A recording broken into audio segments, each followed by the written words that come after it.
এই কোকো বলবে কোকোর পানি নিয়ে আয়। আমির হামজা নানা সময়ে নানা ব্যঙ্গাত্মক ও অশালীন বক্তব্যের কারণে আলোচিত ও সমালোচিত তিনি।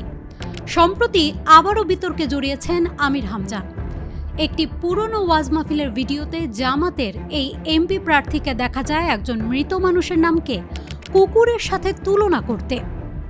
প্রয়াত রাষ্ট্রপতি শহীদ জিয়াউর রহমান ও সাবেক প্রধানমন্ত্রী বেগম খালেদা জিয়ার ছোট ছেলে মরহুম আরাফাত রহমান কোকোর নাম বিকৃত করে ওয়াজে এমনই কুরুচিপূর্ণ বক্তব্য দেন আমির হামজা। এই কোকো ওর দাদি যদি ডাক দেয় যার দাঁত নেই কি বলে ডাকবে? কুকুর। বলবে কোকোর পানি নিয়ে আয়। ঘটনাটি ভাইরাল হলে নতুন করে সৃষ্টি হয় উত্তেজনার। ভিডিওটি ছড়িয়ে পড়ার পর সামাজিক ও রাজনৈতিক মহলে সঞ্চার হয় ক্ষোভের। এর প্রতিবাদে রোববার কুষ্টিয়া ঝিনাইদহ মহাসড়কের বটতৈল এলাকায় স্থানীয় নারীরা ঝাড়ু মিছিল করেন। মিছিল থেকে মুফতি আমির হামজার বিরুদ্ধে বিভিন্ন স্লোগান দেয়া হয়। এদিকে সামাজিক যোগাযোগ মাধ্যমে দেয়া এক ফেসবুক পোস্টে মুফতি আমির হামজা বিষয়টিকে অনাকাঙ্ক্ষিত ভুল বলে উল্লেখ করেছেন। তিনি দাবি করেন বক্তব্যটি আগের ও অনিচ্ছাকৃত, এছাড়া আগেই তা সংশোধন করেছেন তিনি।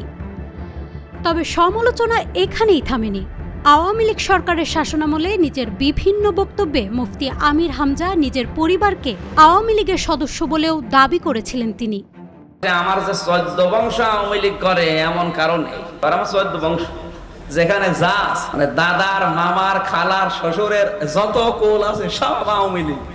এমনকি তার দাদা আওয়ামী লীগের আমলে বিনা ভোটে গায়েবী চেয়ারম্যান নির্বাচিত হয়েছিলেন এমন বক্তব্যের কথাও সামনে এসেছে। আমার দাদা যে 21 বছর আওয়ামী লীগের চেয়ারম্যান, সে ভোট পেয়ে হোক আর না পেয়ে। আমি প্রথম 2বার কিন্তু ভোটে হয়েছে, এই 3বার নাই গায়েবী ভাবে। আমার দাদা নিজেই বলে যে আমি গায়েবী চেয়ারম্যান। উল্লেখ্য, আমির হামজা কুষ্টিয়া 3 আসন থেকে জামাত ইসলামের প্রার্থী হয়েছেন। তবে এর আগে তার বিভিন্ন বক্তব্যের জন্য আমির হামজাকে সতর্কও করেছে দলটি।